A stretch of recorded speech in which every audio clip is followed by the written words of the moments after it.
You're watching South Asia Newsline, and here are the top stories we're tracking for you on Thursday, the 17th of August. Rescue operations continue to find India landslide victims.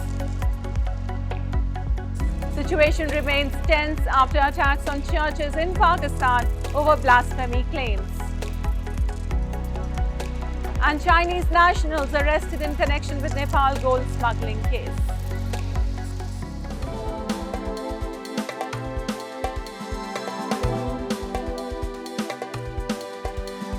And now for all the details. Rescue operations continued in full swing in Shimla in India's Himachal Pradesh on Thursday, where a tragic landslide due to incessant rainfall washed away a temple, killing at least 19 people. Dozens of rescue personnel have been deployed to sift through debris to find bodies. Authorities have moved at least 30 families to a relief camp amid fears of fresh calamities in the ecologically fragile hill town. Shimla, a popular tourist destination, has witnessed at least 3 rain-triggered landslides in the past 1 week. अभी जो खाली किए हैं कम से कम 30-35 घर जो अभी तुरंत खाली कर दिए गए हैं, अभी आपके सामने हैं, लोग सामान लेके जा रहे हैं। और जो कल ध्वस्त हुए हैं एकदम, वो कम से कम 6 मकान वो एकदम गिर गए।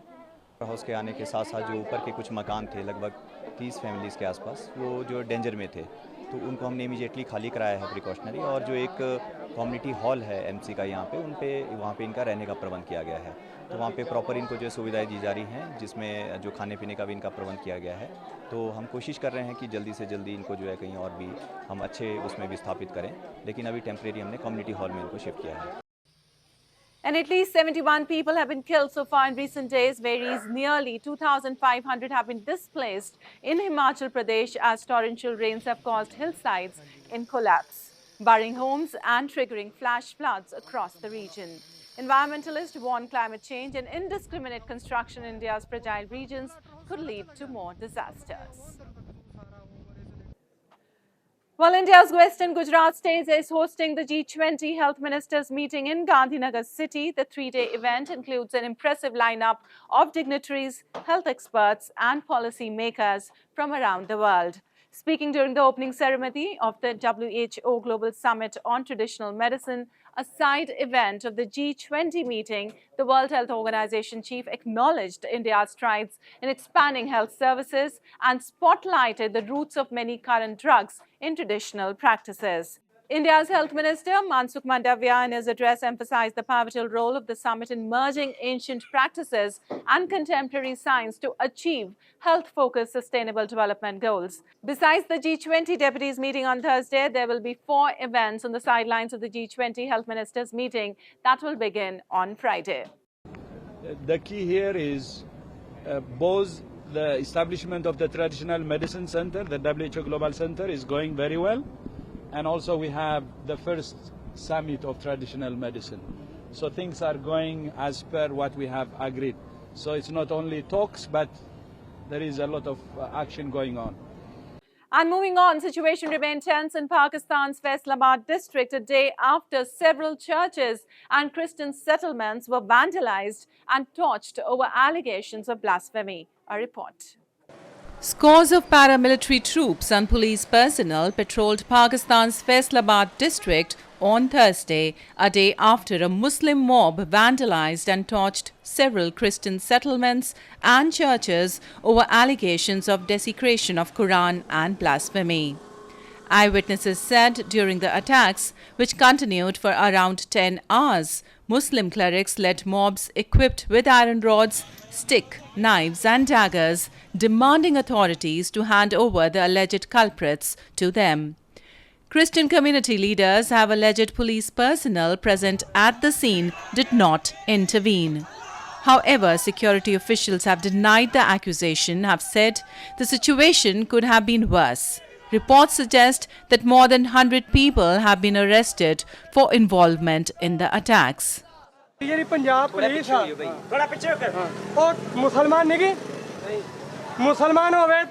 ਦੂਜਾ ਜਿਹੜਾ ਗੁਸਤਾਖੇ ਰਸੂਲ ਆ ਉਹਦੀ ਸਾਈਡ ਲੈ ਕੇ ਸਾਡੇ ਬੰਦੇ ਦੀਆਂ ਧੋਨਾ ਲਾਉਂਦੇ ਆ ਸਾਡੇ ਬੰਦੇ ਕੁੱਟਣ ਦੇ ਸੈਲਿੰਗ ਕਰ ਰਹੇ ਆ ਅਸੀਂ ਹਕੂਮਤ ਦੇ ਅੱਗੇ ਰਿਕਵੈਸਟ ਕਰਦੇ ਕਿ ਅਸੀਂ ਇਤਜਾਜ ਕਰਨਾ ਪੂਰਾ ਮਨ ਇਤਜਾਜ ਕਰਨੇ ਸਾਨੂੰ ਇਤਜਾਜ ਦਾ ਹੱਕ ਨਹੀਂ ਮਿਲਦਾ ਪਿਆ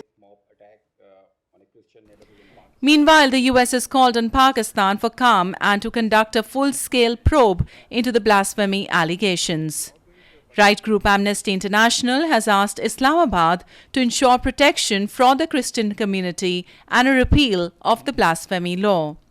Blasphemy is punishable by death in Pakistan and has led to lynching of people accused of hurting religious sentiments by outraged crowds. Rights groups say accusations of blasphemy are often used to settle scores against minorities, including Christians, Hindus, and Sikhs. A prominent member of the Baloch National Movement, Hakeem Baloch, has termed Balochistan a war zone and said the indigenous people are actively resisting their occupiers, Pakistan and China. The statement came in the aftermath of the attack by Baloch separatists on a convoy of Pakistan military, which was escorting Chinese nationals in Balochistan. The activist said the Baloch people are fed up of growing footprints of China in their region since the construction of the China-Pakistan Economic Corridor, which has only brought death and destruction for them. He highlighted the Baloch people have been targets of so-called military operations, ethnic stereotyping and abductions by the Pakistani state while it exploits their natural resources along with China. China is not building anything at all. They are just looting, plundering and making the life of the already miserable even more miserable, and they're forcing them to either commit suicide, either leave their homeland, either or fight against it or resist against it. The reality is Balochistan is a war zone. There is a war going on. The Baloch armed organization are struggling for the freedom of Balochistan. They are struggling. They are the only force in the region that has actually stood up against China. And Taliban's Minister of Justice, Abdul Hakim Sharii, has announced a ban on the activities of all political parties in Afghanistan, citing that such activities are against the Islamic law, Sharia. Khama Press has reported. This comes a day after the Taliban marked its second anniversary of returning to power. Sharii said political parties do not serve national interest, and it is clear that the current destruction of Afghanistan is facing due to these parties only. Following the Taliban's return to power in 2021, many political leaders left the country and operated beyond Afghanistan's borders, primarily in opposition to the Taliban administration. The Taliban has continued to adopt strict interpretations of Sharia to rule Afghanistan, restricting freedom of association, assembly, and expression to stifle any criticism. Well, Nepal's Central Investigation Bureau on Wednesday arrested 4 Chinese nationals for their involvement in the recent gold smuggling case. According to police statement, the 4 foreign nationals, including a woman, were apprehended from various locations of Kathmandu in an overnight operation. The smuggled gold, which had arrived from Hong Kong, was confiscated by authorities on July 18th. The Nepal Rashtra Bank has determined the gold weight to be around 61 kilograms, making it one of the biggest gold smuggling cases in Nepal. So far, 21 people have been arrested for involvement. However, the mastermind still remains untraceable. And thousands of Hindu devotees gathered in India's holy town of Rameswaram to perform the solemn rituals of Aadi Amavasai, also known as Pitru Karma Puja, on Wednesday to bring peace to their departed ancestors. The activities commenced with a purifying dip at the Agni Tirtham, followed by prayers and sacred offerings. Devotees believe the soul can escape the painful cycle of birth, death, and rebirth if these rituals are performed.